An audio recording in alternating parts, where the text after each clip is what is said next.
Trying to think where thought is not needed is unnatural, said a snail to its offspring. Trying to think more than is presently needed is unnatural, said a mother to her child. Trying to simply be more conscious, more mentally alert and quiet, there's the challenge and joy for some, said a third somebody to somebody else. A physical warrior is always alert due to potential danger from the environment. A mystical one is also, but based on his inclination to take limited notice thereof. The heavier your mind, the more it tends to talk. Civilization, man's most widely embraced mass delusion. So accepted, in fact, as to now be real. The ordinary properly pursue ordinary activities, and just as properly find them unsatisfying. The more bloated your thoughts, the more they want to chatter. The king asked the royal person in charge of weekday advice, "How could we benefit the poor?" "Shoot 'em." His Grace drew back for a moment in pondering, then asked, "How could we benefit the ignorant?" "Shoot 'em," he again replied. And his most excellent one scratched his regal chin in reflection, then inquired, "How much are we paying you?" And upon receiving his reply announced, "Shoot him." Being, by happenstance, personally acquainted with the author of the above, may I take the liberty of suggesting to you that as history, this sucks, but as an unexpected form of neural surveying,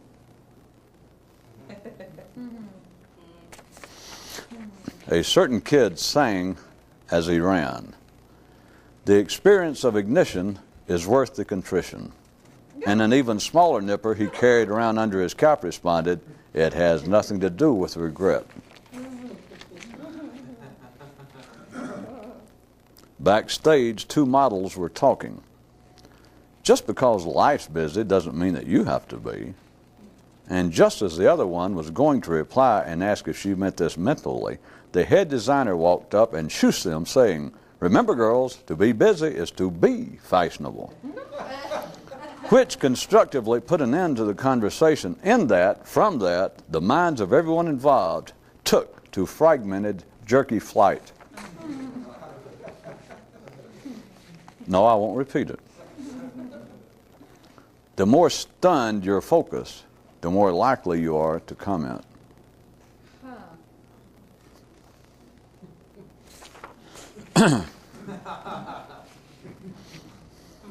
Most often, when the ordinary feel in serious need of fun and satisfaction, they'll think, "Let us return to the past."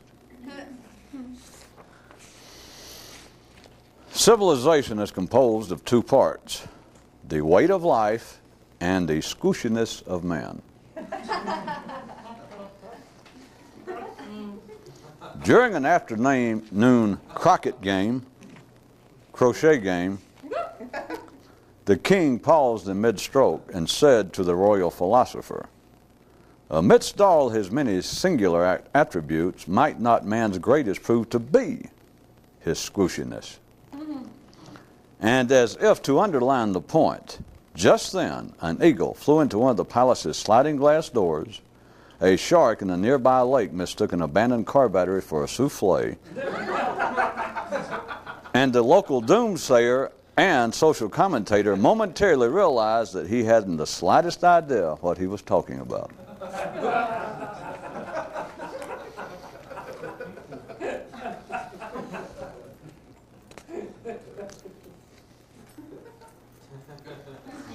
Goodwill equals no comment.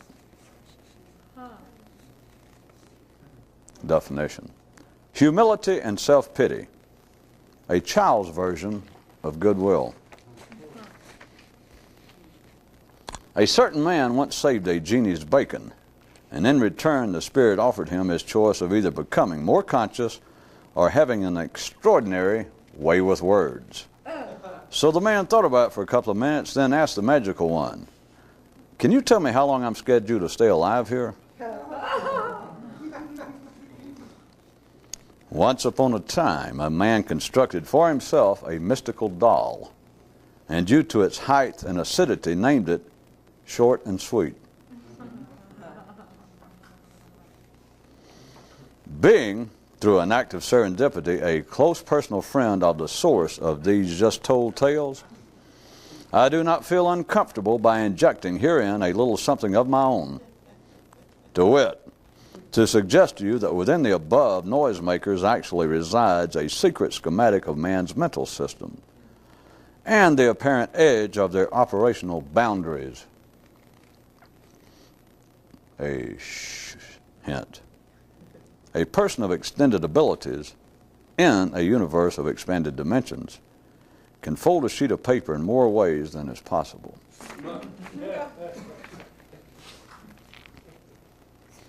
One man theorizes that part of life's own recreational exercise is in making men daydream. Staring and comment. The Romeo and Juliet of low wattage awareness.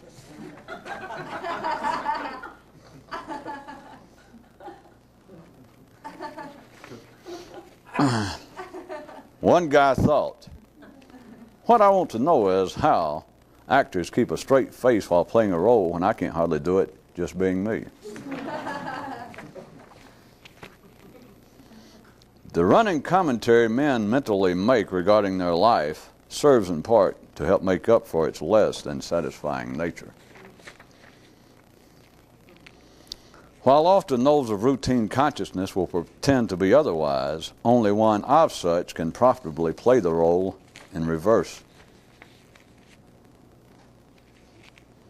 Compared to other creatures, man, by just being alive, has extraordinary demands made of him. But to be a real man, you must make them of yourself. Civilization, the ultimate support group.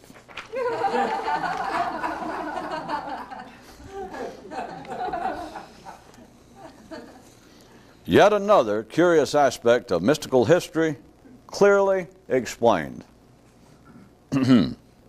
Men become recluses and hermits in an attempt to turn off the radio. After many years of interest in matters extraordinaire, a man tracked down a reputed great mystical master, and after gaining an audience therewith, asked of the wise one. Past events seem to evidence that this unusual activity can be described allegorically, to which the teacher nodded his agreement, and the man continued. But could it be told plainly and literally also? And the mystical one looked at him curiously and replied, repeat the question. Could this activity actually be described quite plainly and simply?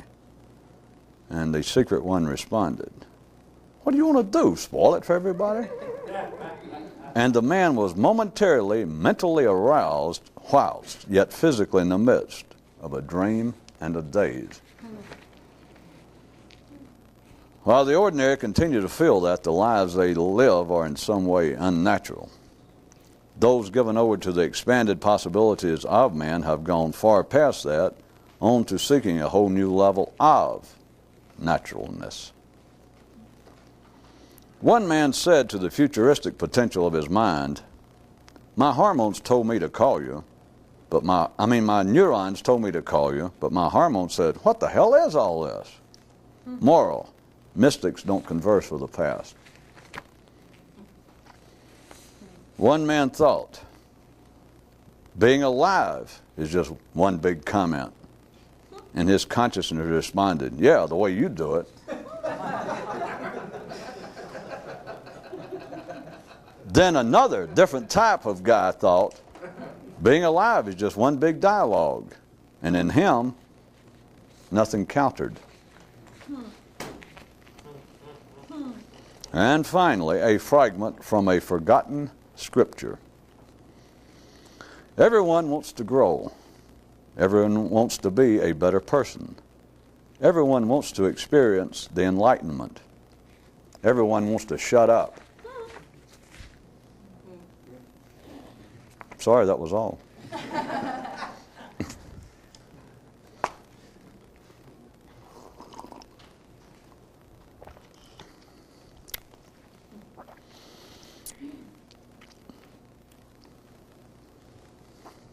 You could look, to begin with, at a form of a mystical neurology as compared to the accepted realities of modern day science, medical science, and see that all comment to a mystic, well, first I assume all of you know in the field of neurology at the ordinary level, the neurotransmitters are known to be generally classified into the exciters and the inhibitors, which is the basis of all the kinds of drugs that men have found naturally, in which they have reproduced in the laboratory, that seems to either excite men or calm men. But the neurotransmitters themselves naturally can deaden pain, can lower one's consciousness, lower one's awareness, or it can excite man. And they are a whole list of them that they claim that they have discovered that are purely chemical substances that they can even reproduce. Anyway, it's no secret what they are. But what is not recognized, because with ordinary men it's of no consequence, but to someone attempting to expand their awareness of life and their understanding, comments are an unrecognized form of a neural inhibitor. Trusting that the AMA will not bother to send me another fax. I never claimed I graduated anyway. At least not in this hemisphere. In this century.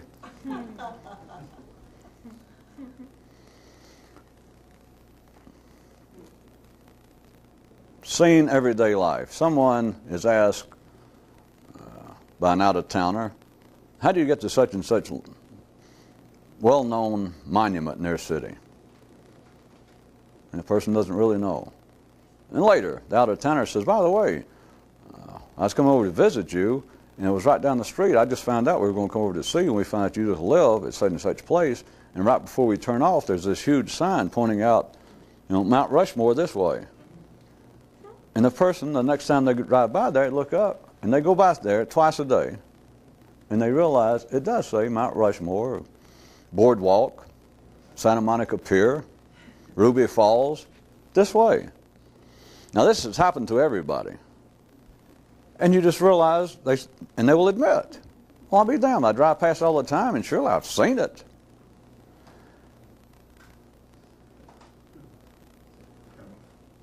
There's no need to look for stronger examples, and there's no need to overdo this, but there is also the danger, as always, for someone attempting to see something extraordinary, to bypass that which is so simplistic, so point blank, so in your face, is to fail to get any nourishment therefrom. It's not an attack, and there's no need to feel guilty. The first thing to realize, or the major thing that you should realize, is that life, by any ordinary circumstance, now my example, let's assume I'm not speaking of someone who's on drugs. I'm not speaking of someone with a mental deficiency. It could be almost anyone. It could be a leader in your community. It could be the mayor of the city. It could be probably commissioner of roads of that state. And you have to point out to him, you say, by the way, I just wondered if you knew the main access road that goes over to this great place everybody knows about. And of course, he knew generally where it was, and you say, but you know that there's a big sign there that's right around the corner from you, just the exit before yours, that says Mount Rushmore this way? And the commissioner of roads, it's very likely, will drive back and look and go, well, I'll be down. The point, it's beyond any sort of debate, but I am insisting one more time, it is so easy to ignore this and lose the value of the potential nourishment. This is not theory. This is not something I made up. This is not some strange take on life. You have all done that. Every damn one of you, if you don't know that, and you do it constantly. But here is the point. It's not to make you feel guilty. If this was religion, we'd just stop there, and I'd make everybody admit. Well, I'd make everybody admit it. Do you realize that you can drive past the same place and you don't even know half the things you go past every day? You don't even notice, and you'd have to finally go, well, yeah. And then I'd go, no. And all it is now you've got a religion. Nuh-uh. See, that's always the way out. Or that's always one of the ways out. Here's the point. To stay at an even keel, to stay at a place that is unnatural to start with, which is the point-blank realization of what's going on, and that is, life does not require that you be extraordinarily conscious. It does not require that you be as conscious, as aware of the environment as you can be. It does not take a mystic. You do not have to be on drugs, and you do not have to be a strange thinking person. Anyone can be made to realize that. Simply that you can be more conscious than you are. A few months back I gave you a cheap version saying everybody knows you can be more conscious. That's why caffeine is so popular. Got a few laughs then, and you still didn't get it. Well, I'm sure you got it. It is that life does not require. You can lead an ordinary life. This is a person. Let's go back to my example that passed this sign every day for 10 years and did not know it was there. They could be your banker. They could be the president of the company for which you work. They could be somebody in a quite high, they could be the head of a university. I want you to know I'm not making any exceptions. It is simply, you can make somebody aware. We could take this example, say, are you aware of the fact, the place I asked you about, that there's a sign, the exit before yours, the street down the street from you, that says, Grand Canyon this way? And the guy goes back and he goes, well, I'll be down. It is not necessary. He is running a university, a multi-billion-dollar corporation, and he does not have to be as aware of the environment as he can be. I'm not even saying as he should be. It is simply to be aware of the fact that you at any given moment can be more conscious. I'd like to refer you back to something else that has been used historically, and to see if we can refine it a little bit more, and that is the idea of using the martial arts as an attempted traditional form or as a ritualistic approach to becoming more conscious. It is quite well known, even in your lifetime, of the kung fu movies and the insinuation, if they don't do it blatantly, that behind all of this is something else, or there could be. This is not new. The samurais, you can find it in the far part of the eastern, from our view, world, in Japan, that part of the world. The samurais were not simply warriors. That was what they did for a living. It was a killing machine, but in the times they weren't killing, the preparation, the whole gestalt, the whole attempt to be a warrior, a true warrior, one who does not complain, one who does not whine, one who does not blink in the face of death. All of the great attributes from all over the world attributed to warriors. And you don't have to be bloodthirsty to understand that it seems to have some appeal. It's Superman. It's the hero, the ultimate heroic figure. And you have it as displayed all over again in Europe during the days of chivalry. You have it in the stories of religions being spread, the Muslim armies. The Christian church even uses the thing, onward Christian soldiers, and that we're waging a war against Satan, against evil in the world. But back a little more specifically, as I assume all of you know, a version in our lifetime, very common, of these kinds of kung fu movies or all the Karate Kids or whatever they are. The point is that there's this, sometimes it's stated outright. They don't try to make it a secret, and other times it just seems to be insinuated now. It's so common that studying to be a warrior could be, or has been, and may still be used as some sort of traditional approach or specific practical approach to trying to expand one's spirituality, is what they want to call it. I'd say more to make one more conscious. Now consider what it is.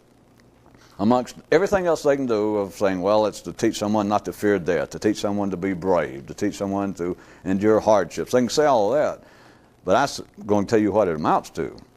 And even I'm talking about the ordinary people who believe that they are involved with something. They're people that, I'm sure, right, I can assure you, at karate schools right now, at YMCAs, just somewhere down the street in a storefront, that whoever's teaching it is either picked up books or simply wired up to such a way that they're down there believing that they're a mystic. And there could be some guy that, no offense to him, but he might be working in a grocery store during the daytime, and at night he now has a black belt in karate, and he is teaching these students all kinds of ages, housewives, just everybody walks down the street. He, in fact, tells them to begin with, now I'm going to teach you, we're going to get you in better shape, I'm going to teach you all the physical moves, and so that, in fact, you could very likely protect yourself better if you were physically assaulted. But this is also something else. It is not simply how to defeat, how to harm another human physically. It is how to deal spiritually with adversity. It's how to become stronger, not just physically, which you will, but how to strengthen one's heart, one's soul. And people stand and they go, yeah, it is nice. It sounds fine. But let me, and I could get, what I was getting at is I could even get these people. How little they understand, how mechanical it is. Even they, if I said, the real heart of being a warrior is to be ever vigilant. They go, yeah, ever alert, yeah. And the schools, I know they always have to expand it into the other areas, but if we were trying to run simply a storefront mechanical would-be martial arts / Coon mystical school, you could do it on the basis that the main exercise is to always be alert. That is the key. We could build a whole school, forget about how mechanical it was, forget about how involved we might be with true understanding of trying to encourage those involved to personally, individually expand their own consciousness. You could build a school. I could take samurais from 2,000 years ago and I could dig up King Arthur and I could say the whole point. We could describe other things, but face it, the whole point, if you could be ever alert, if you could be super vigilant, would that not be the heart of being a true knight, a true warrior? They go, yeah. Because it's got to be. You can't even survive. So then you've got the idea, let me take it a little further, that you could have the people out, if they were not engaged full-time in some would-be martial art mystical school, that they still had to live some lives, or to even leave the school, to leave the palace, to leave wherever they were working from, the monastery, is you would send them out and you say, now the point to be constantly is don't ever let your mental alertness down. Now if you think about it right quick, jump back and forth from the literal side of it to a more allegorical side, would that not be the heart of being a warrior? You have, first off, you've got to survive the fight. You've got to survive another day to be a warrior. So you have got to be constantly alert for potential danger, because to a warrior, it is all danger. He doesn't have to be neurotic. He doesn't have to be suffering under some delusions of persecution. If you're a warrior, you expect to fight. You expect that you'll be recognized as a warrior. You know that the world's full of other opposing warriors. And so as you would be walking through life physically, as you'd leave the monastery or go off for the week or whatever, go off for a 10-year hiatus off on your own, and they tell you the one thing to do is alertness. And so there it is. You can imagine. There you are. You can either look at it now as trying to be alert in the jungle of Queens or the Bronx, or look back that we're talking about 1200 and you're in the wilds of Scotland. And there you are, a warrior. You have constantly. You are not a warrior. You would feel it if you were just physical, if you were just that kind of physical, literal warrior, as opposed to even believing that there was some greater allegorical possibility therein. If you were just a physical, trying to be a perfected warrior, and you're walking through the woods, the monastery, the head monk sends you off, go off so-and-so and bring us back a book that's such and such place. It's 300 miles from here up, and go through the woods. And you go, and you've got to constantly stay alert. I mean, it's always other warriors. It could be lions, tigers, dragons. You're under constant potential assault from the environment. A mystical warrior, now to go past the physical, it is not the environment that's going to attack you. And again, I repeat, you don't have to be neurotic. You don't have to be suffering over a persecution complex. A real warrior would be well, sanely within his rights to be walking along, always alert for potential danger. That's a part of being a warrior. So it's not that you're imagining danger, it's just always there. Even physically, jumping back to that, the warrior perhaps outside of school could go on the rest of his life and never be directly attacked. But that does not belie the need, if he's going to be a warrior, to always be alert. Even if he is never attacked, he would still be a perfected warrior if he had lived such a way vis-a-vis his alertness and his awareness. If he had lived in such a way that had he ever been attacked, it would not have been a surprise.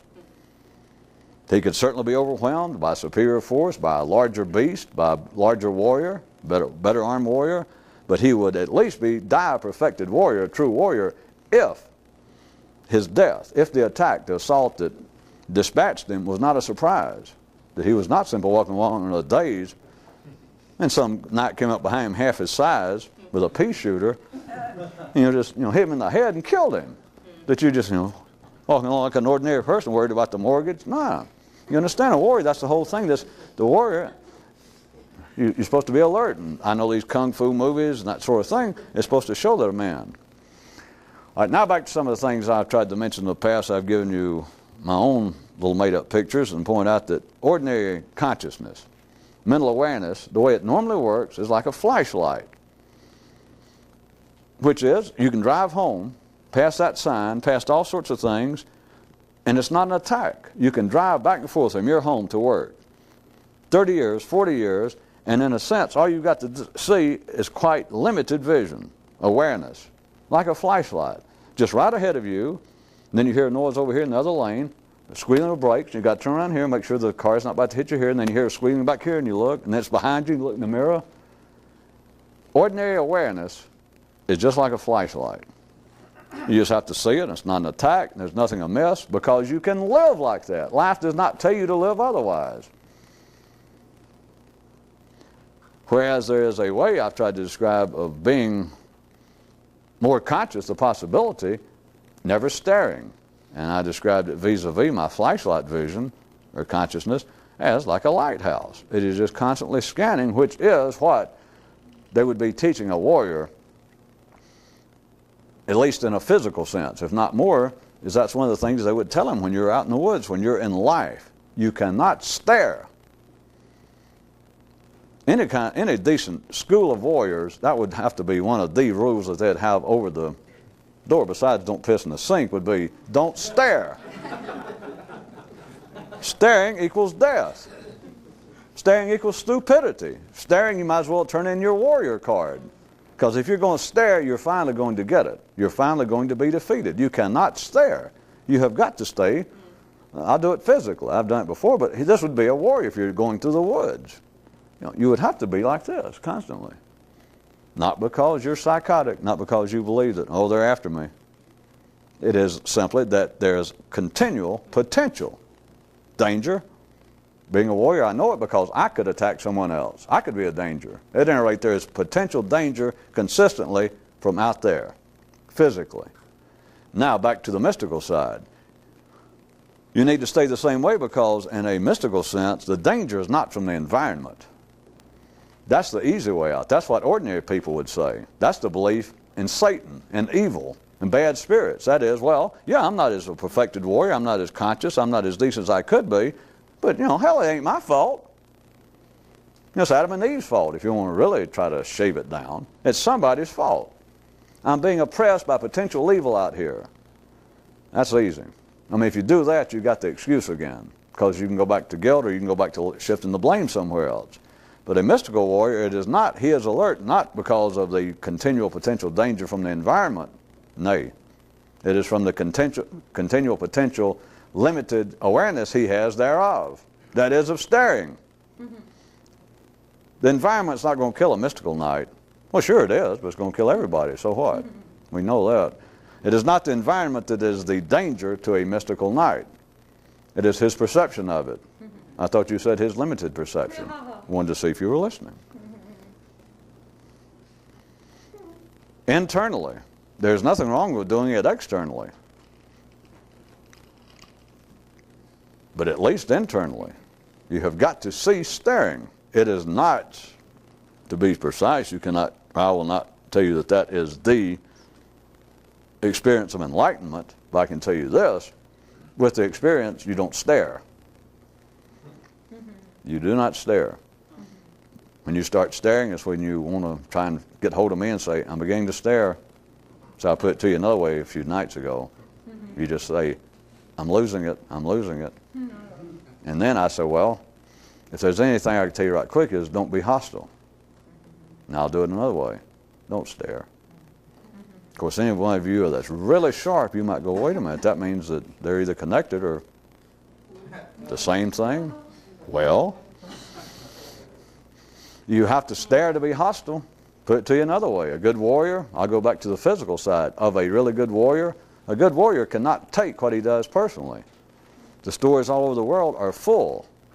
And I'm not saying now that they even know what they're talking about allegorically. Let's take it just at a physical level. There's stories that are 2,000 and 3,000 years old of a warrior, like a samurai that a king sends out. His master sends out, go kill so-and-so for what he did to me. And he goes over there and he gets up to the guy, the warrior, and he's prepared to take him on and kill him.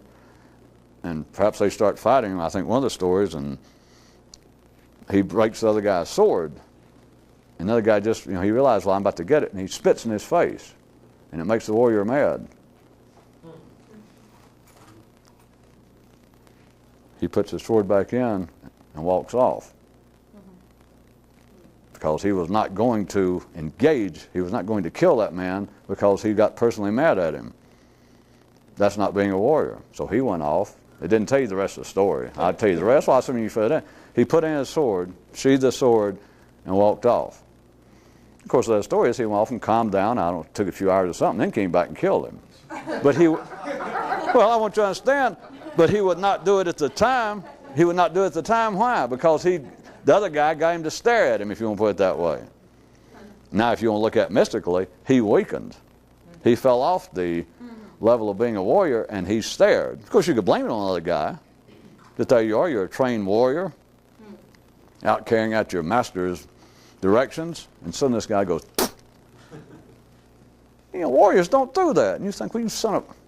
And you realize, now I'm at the same level as him. I'm staring at him. I'm mad. And a real warrior doesn't get mad. He doesn't stare. For those of you that I said was trying to put together, wait a minute. If you're telling us correctly, then they're sort of the same thing.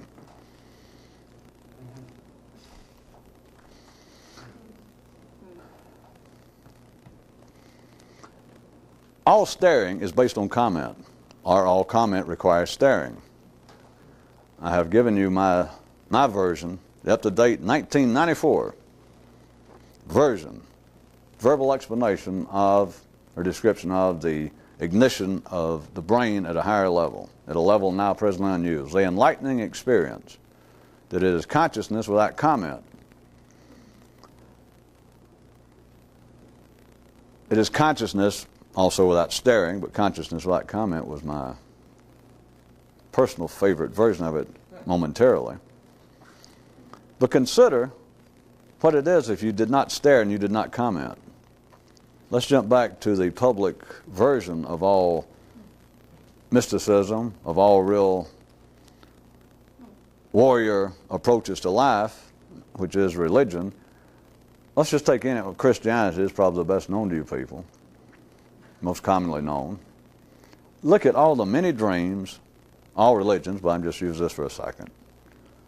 All of the dreams, all the explanations, all of the defenses, all of the complexities as to why one attempting to be a Christian cannot succeed. The religion itself will tell you, well, you can't succeed. All we can do, they could refer you back to the great idea of the imitation of Christ. All we can do is try and imitate a Christian. We'll try, but you cannot do it. We all know, if you're ordinary, you know that. Ordinary people then find that to be a great relief, whereas a warrior would not. If a warrior went up to dance with the church and he found that out, he would sheathe his dancing shoes and walk off, because he would begin to stare. He would want to get mad at the church. But they give the explanation. If you go and you find the head of the church, you find an expert in their particular religion, the Pope. You go to see the Pope and you say, hey, or Father so-and-so in the neighborhood, I cannot do so-and-so. Worse than anything in the world, I want to be a better person. I want to be a Christian. But I cannot even turn the other cheek. I can't turn the other cheek to my wife, my husband, anybody. He goes, I know. You know, don't kill yourself over it. Do penance, light candles, come to church, do whatever that religion teaches, because you can't do it. It is so complex. You're used to hearing it. You don't have to be have any particular interest in being religious in any specific manner, but you're also used to it that even if you were attempting, or if you theoretically thought about what it would take to be a real Jew or Muslim or Buddhist, and you realize, no, I understand that compared to Buddha, compared to Muhammad, if he was the perfected one of his day and time, or compared to Abraham or Moses, then no, we can't do it, or to Jesus, we can't do it. Besides all of that, that was all the preface. Religion didn't ask me, but let me point out to you people. They can explain it, and you've, assuming that you, let's use Christianity still, that you have some knowledge of that or any religion, and they say, well, nobody can actually do it. Only God is perfect. Only is the normal one, but or only his prophets, only Buddha actually was perfected enough. Well, we can't do it. All we can do is try. And your whole system goes, well, yeah, there's no doubt about that. You know, Christ, they've had 5,000 or 6,000 years, and I've decided I'm going to tell you people the truth. Out of all that complexity and why it can't be done and how complicated, you know what it would take for instance to be a Christian? All you got to do is be alert. That's the thing lacking. I'm going to give a second and drink some coffee. Would you think about it a second before I explain it? Out of all their things about, well, man's deluded, he's weak, he has a carnal body, he doesn't have the wisdom, he doesn't have the understanding, the scriptures demand too much of us. I mean, we cannot be perfect. You could be a Christian. All the things lacking, you're not alert enough, if that was your intent to be a Christian. Think about it a second.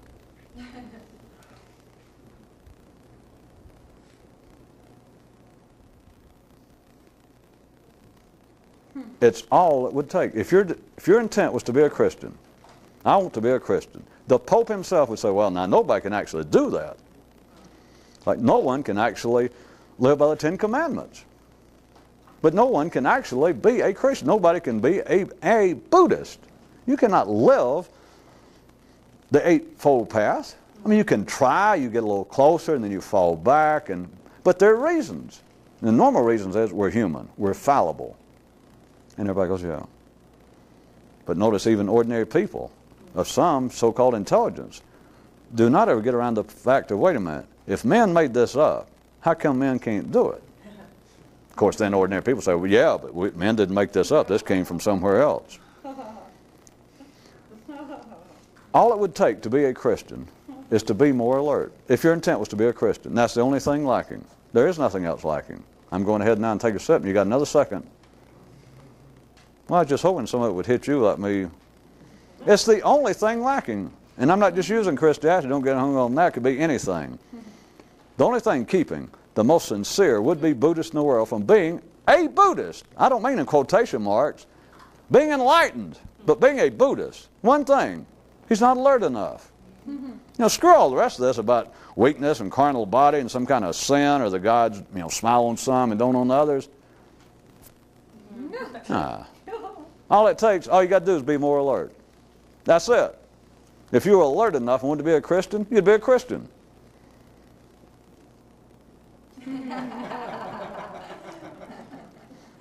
Another second? There's a purpose in that. And as you know, it was not to attack Christianity or any religion. But think about it. That's what I was trying to get you to do. Again, assume that you are a sane, genetically sound person neurally. And your intent was to be a Christian. You'd been through all, or a Jew or whatever, and you've been through their rituals, you had gone through the conversion procedures, you seem to be faithful to the doctrine, you try and follow all the rituals, and you cannot do it. That you begin to, it's obvious. You say, well, in my heart, I cannot keep from wanting revenge. I cannot in my heart, or I cannot even in my actions, to tell you the truth, keep from trying to get revenge, much less love those who hate me, which they claim is the heart of Christianity. It's the heart of all religions. And out of all the complex, they've got volumes, they got libraries full of books explaining to man, to the would-be followers, to the faithful, why you can't succeed, why it's impossible. Volumes. Apologists for religions. They refer to them as apologists without apology. Is what St. Augustine, he is known as the great apologist. It had a slightly different connotation, I think, back then, but it's still, you can still find the definition in the dictionary. But an apologist, that we can't actually be a Christian. And I'm telling you, that's bullshit. If somebody wanted to be a Christian, there's one thing lacking. They're not alert enough. They're not attentive enough. If they were simply more alert, if they were a warrior, well, if they were more alert, because they can call it anything they want to. Well, I was determined that I was not going to respond. I have a sister-in-law that drives me crazy. I can try and be a Christian, I can think decent thoughts, and I can give money to every charity that in front of grocery stores all week, and she'll come over here on a Saturday, and she'll walk in that door, and within 2 seconds, I am the biggest sinner in my heart. because Jesus would just be so ashamed. I'm nothing. It's like she's wiped out my whole 30 years of trying to be a Christian. And of course, anybody staying around, a theologian, the head of that particular person's church could be there and go, that's true. I mean, that's the weakness of man. That is the fallibility of man. It's the curse. We're not perfected. All we can do is struggle. That's what life is a battle. And we are the battlefield between good and evil, between attempting to do good. Horse shit. If the person had any sanity, if they had just walking around brains and was that interested in being a Christian, what have they just described? They described after the fact what keeps them from being a Christian. They can describe it immediately after the fact. They go, oh my God, I did it again. That is, I failed. I missed the mark again, being a sinner in the Greek. That's what being a sinner is to the Christians. I missed the mark. I aspired to do such and such. I aspired not to hate my sister-in-law. She is the bane of my existence. She represents Lucifer, all that's evil. And so I was determined, and I almost had it, as they say in the country, made up in my mind before she got here, that finally, I am not going to let her get me. I will not hate that woman. This is going to be good for my soul. I'll overcome it. And I'll be damned she walked in the door, and within 30 seconds, I could strangle that bitch. Oh, Jesus. God, what have I done? All right. Do you understand? I'm not making light this, and it has to do with a personal use of this on your own. I'm just using, there is the collective attitude of humanity. I'm not picking on any particular group, and I'm not saying that those people are less intelligent. That is the ordinary level of humanity right through there, and they will look you dead in the eye and say, well, it's impossible. And if you don't like religious, you could take secular humanists, somebody who says, well, I'm no longer religious. I'm not, that is a throwback, but I aspire to do one thing, and that is to, and whatever they would describe it, to be my brother's keeper. With no religious intent. I don't care if the other person is Jewish or that enters not into it with me. I am to the level now where I think all humanity should finally be. I simply want to be my brother's keeper, charitable, and etc. Same thing. He gives charity, and he can do it all week. And there's this one guy down by the Kroger that's always sitting there, and whenever he gives him money, the guy looks up at him and goes, pfft. And the first time it means to me, he's staggered, and now every time he has to go by and give him money. And the guy either spits at him, the guy goes, 50 cents, screw you, you cheap bastard. And he starts, and it just throws him into a fury. You understand? Because he can be charitable as long as somebody appreciates, as long as everything's going right. And he can say, well, I'm going down there today. This is good for me. This will strengthen. There's something probably in my subconscious mind from my childhood that makes me, I'm sure I've repressed it, but I bet that old man represents something that happened to me, some old relative I don't know, that kind of thing. Just the modern day version of gods and evil spirits. But you understand, he goes by and he cannot now be a good humanist because he'll go by and he will have made it up in his mind. At this time, I'm not going to be upset. The man, he probably has problems. He could be neurotic. He could have his own psychological damages. He's probably on alcohol or drugs. He may not know what he's doing. It shouldn't affect me. Now, this is a guy talking before he gets there. That I'm a man with a college education. I have a PhD in psychology. I care about that man. Look at him. He has no home. Look how... This is not going to get me. So he goes down today. He takes out a $5 bill, puts it in there. And the guy looks at it and goes...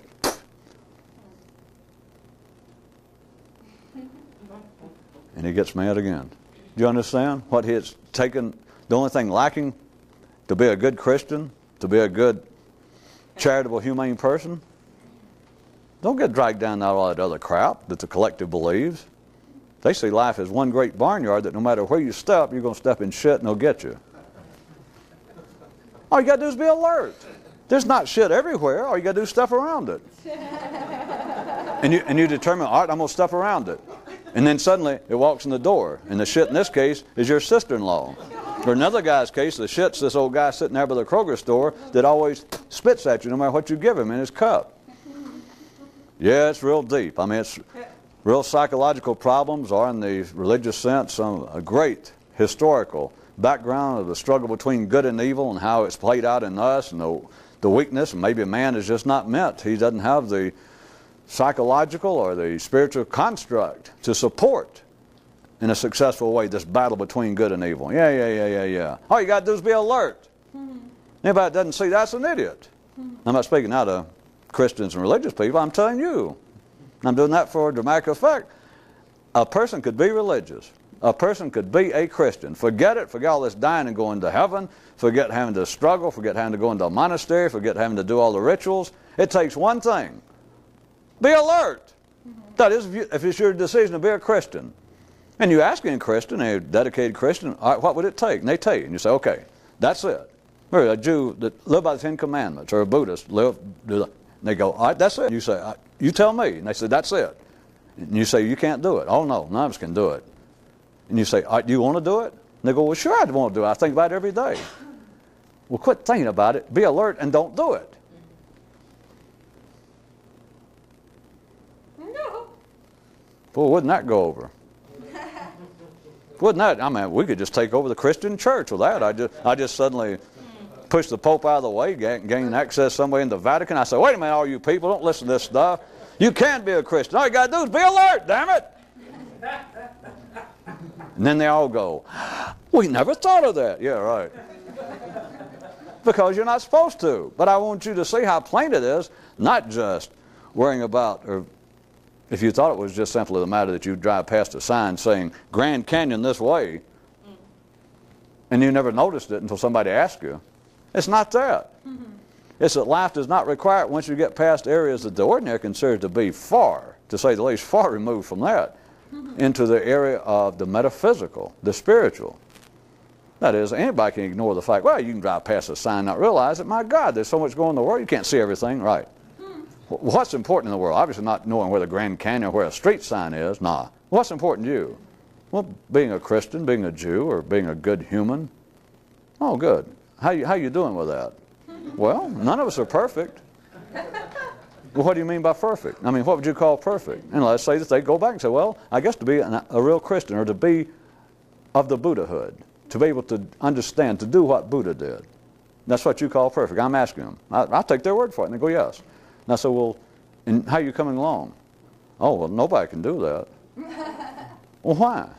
And then he'll give me some explanation, which I've already gone through, most of them with you. Just the general weakness of man, or it's just not, it's not destined. We don't do it in this life. You have to work your way through it. After many lifetimes, you come back, and if you've done a little better this time, you come back a little higher. Well, what's there to do better? No. You say that you want to do these 8 things, yeah. And they're humanly possible. Oh, yeah. Or you want to be a Christian, yeah. And the main thing is not to hate your fellow man. Yeah, that's it. And so you know what it is, yeah. And you can do it. You realize it's possible not to hate people at any particular time. Oh, yeah, I can do it sometimes. But then again, I can't.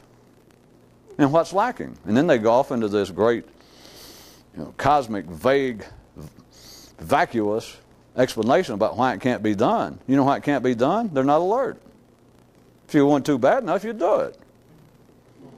That's like saying, well, I want to quit smoking. Well, won't you stop? Well, I keep trying, and first thing I know, I'm doing it. That's a nice story. Not that that's the only one. Oh, I want to quit cursing. Well, won't you do it? Well, damn, well, see, there I go. And you say, well, you could do it, right? Well, yeah, at any given time, I cannot curse. I cannot drink. I can quit drinking. Well, what happens? Well, maybe you're not a drinker, but I'll tell you the truth. Suddenly, I'll be upset, or my wife or my sister-in-law will bug me, and I'd already decided not to drink. And I'll be down. I'm telling you the truth. I'll be standing there, I don't know how, or I'll be sitting up in my car, and I got a half pint in my hand I had on the back, and I'm taking a drink, and I suddenly look and go, I wasn't going to drink. Same thing is, do you realize that right down the street from your house, actually before yours, it says Grand Canyon this way is a sign about this size? And you go back and look and go, well, I'll be down. What's lacking in both cases? Ordinary people want to make all sorts of things out of it. I'll tell you what's lacking. The warrior mentality, the warrior alertness. That's all it would take. Anybody on this planet that wanted to be a Christian would be a Christian right now. All you got to do is be alert. That's it.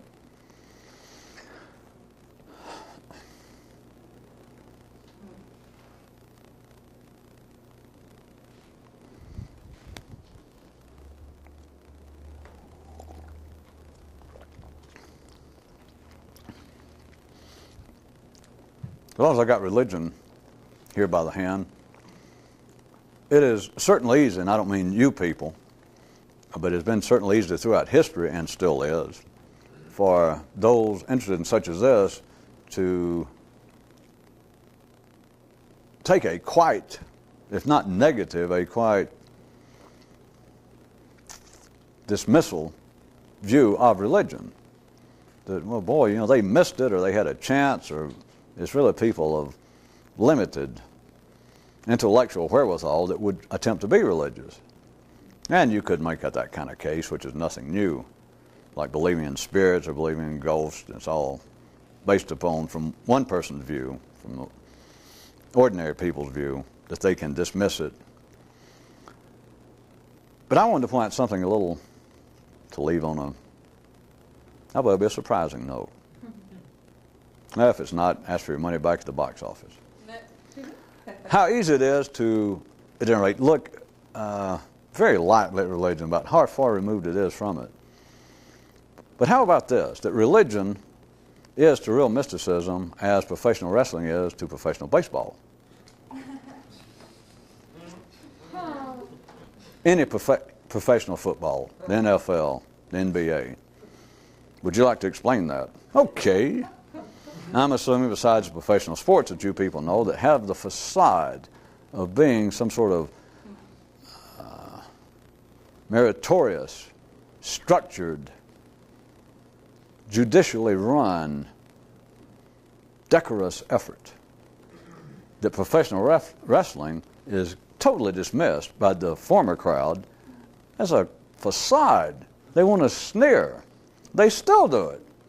I mean, if you want a stupidity test, that will still, you can, I guess almost any week or day for all I know, find a sports reporter, a columnist, or find somebody on television that something will come up about professional wrestling and they'll mention. And they will sneer, and somebody will say something like, can you believe, and there's some claim now that professional wrestling, at least TV-wise, I think is now second only to professional football, the NFL, something like that. Anyway, it's one of the biggest money makers on television. And somebody connected to, like an announcer with the NBA, a real sport, that something will come up about wrestling, or they'll mention, do you realize it's now the second largest watched sport? And somebody, they'll go, sport, and they'll all kind of chuckle, and they'll go, but then they will say things. What I'm getting at is then someone still will say, can you believe it? Sometimes I fear for the intelligence of the American public that 30 and 40,000 people will show up in person besides the TV audience to watch these people, and they scream, they applaud when they're thrown down, and like they think it's for real, and they'll all look at each other like, ha, ha, ha, like, aren't they stupid? You could reverse, or you could change this scene and have pretty run-of-the-mill mystics, would-be street corner weekend mystics, have them sitting there laughing at religion. Like, can you believe they dress up in all those funny clothes, and they got these big old fancy buildings, and they go up and they go, doo, and they think, and they go, oh, you know, God's help us, and sometimes they go, well, perhaps if I meditate, and they sneer. They kind of go, can you believe? See, the professional, we got back and forth, the really professional sports teams, for instance, here's a good one. We're getting close to the heart of what I want you to see. It's in your nervous system. It's not on TV. And that's just the reflection. Besides all the outside appearance, the historical appearance of it being a game of gentlemen, a real game, a real sporting contest to see who is the better man, the better team, they have such things as a commissioner of baseball. They have a commissioner of the NFL. But now, if you don't know it, the professional wrestlers, I may have had for a while, they have a commissioner. Except if you ever see it, the commissioner shows up, and from a professional view of these other people, he's as big a clown, like him coming out and saying, well, you know, because it's all a business, it's all a show. I assume you all know it. But he'll come out and he'll pronounce something like, well, I've decided that wrestler X, the X-Masked Marvel, is going to have to put up his title and maybe sacrifice one finger or leave town forever, get out of the sport. And I've decided that we're not going to allow his sister to show up here that acts as his manager, all kinds of stuff. Now back to the professional guys, and they go, can you believe they call him a commissioner? He's not a commissioner, he's paid by the same guy. I assume all you know these professional wrestling, they call them leagues and circuits. It's a business, one guy owns it. It's like it used to be the Chitlin circuit or the vaudeville circuits, the Borscht belts, the particular ones, he just like, it's a franchise, it's his business. And so he'll hire his brother-in-law or some ex-professional wrestler that's been hurt and may sue him, and they make him commissioner of the league. And if you watch it, well, it's obvious. Now, taking back. Now, remember the professional, like the announcers for professional football, they go, can you believe they call this guy the commissioner of the National Wrestling Alliance, or whatever it is? And they go, ha, ha, and sneer like, and those people seem to believe it. He'll show up in a suit and go, well, my decision is so-and-so. Here's the difference. Now, remember, we're talking about here's professional sports people and announcers and commentators and observers and their attitude toward professional wrestling. And also, at a different kind of level, street corner mystics, fake mystics, everyday mystics, would-be mystics, and religion, the same kind of attitude. For instance, the first group thinks that they do have a commissioner, supposed to have a certain amount of freedom, supposed to make judicial decisions based upon fairness, rules, regulations, a real commissioner. Professional wrestling has this guy that they just sneer. I mean, it's obvious he's not. I mean, they know he's paid. They know he's just, well, what's he doing? He's doing the same thing professional wrestlers do. They're playing the part of a sportsman. He's playing the role of a commissioner. Who but an idiot? Who but a kid? Who but a kid with or a grown person with an IQ of 5 is still worried about to go into Macy's in December? And they go, wait a minute, that's not really Santa Claus. Well, it can't be because I saw one at Gimbel's earlier today, and he couldn't have gotten over here this fast. Hey, we're talking about. Don't you worry about the intelligence of the American people, the world people. Their commissioner, the professional wrestling, he's playing the role of a commissioner. Religion, the popes, the priests, everybody involved.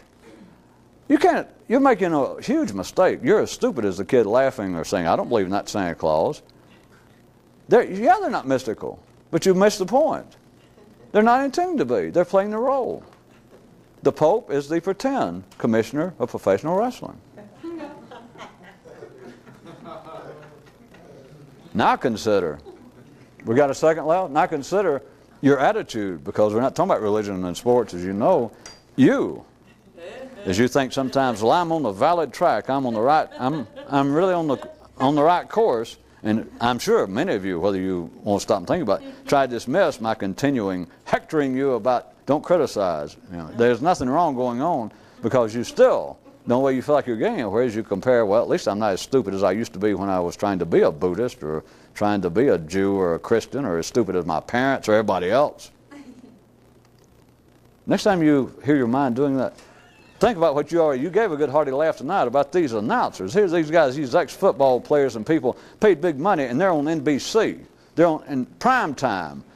And they start laughing about professional wrestling and sneering, and you know, that is true. And I'm saying, can you believe that there are hundreds or millions of people in this country, educated, well, I don't know whether they're educated, but they take that crap seriously. And even they think there's a commissioner, they think there's some kind of rules, they think it's a real sport, and they can just laugh and roll their eyes. They're playing a role. They're playing the role of a commissioner. Professional wrestlers are playing the role of being a sports figure. Then ask you, well, hey, at least they can't pull the shit completely over my eyes. I'll do that for myself. You got a part of your brain, you got a part of your mind continually criticizing another part for its stupidity, for its lack of civility or sophistication. Just remember, professional sportscasters with NBA laughing at professional wrestling. Laughing at it for what it's not.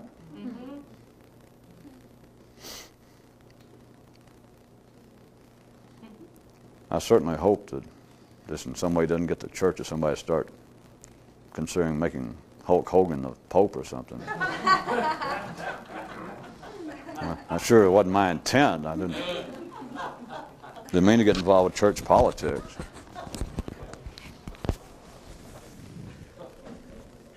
Well, God, I thought of a worse one. How about the possibility of making Cardinal O'Connor the head of the commission of the National Wrestling Alliance? He'd whip those pencil neck.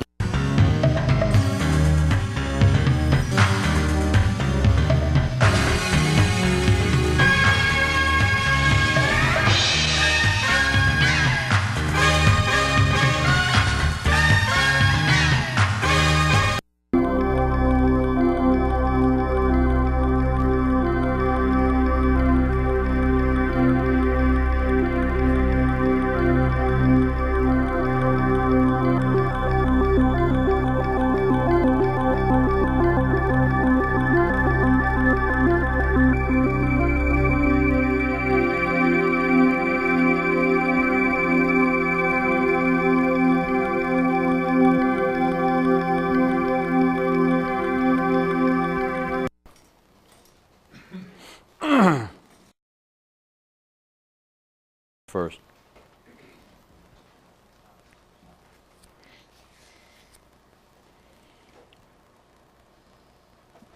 If you write something right-handed, does it show up on television left-handed?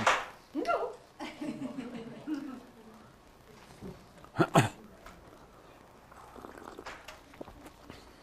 Being as how I know that even amongst the most alert of you out there, at times these news items that I have written, with which we began most of the shows, whether they be read fast or slow, I know at times can sound like the firing of a shotgun in a kaleidoscope factory. And then as much as man is capable of analyzing simultaneously data through several sensual inputs, such as you can read and simultaneously you could be sitting taking notes somewhere and listening to what was going on, I thought it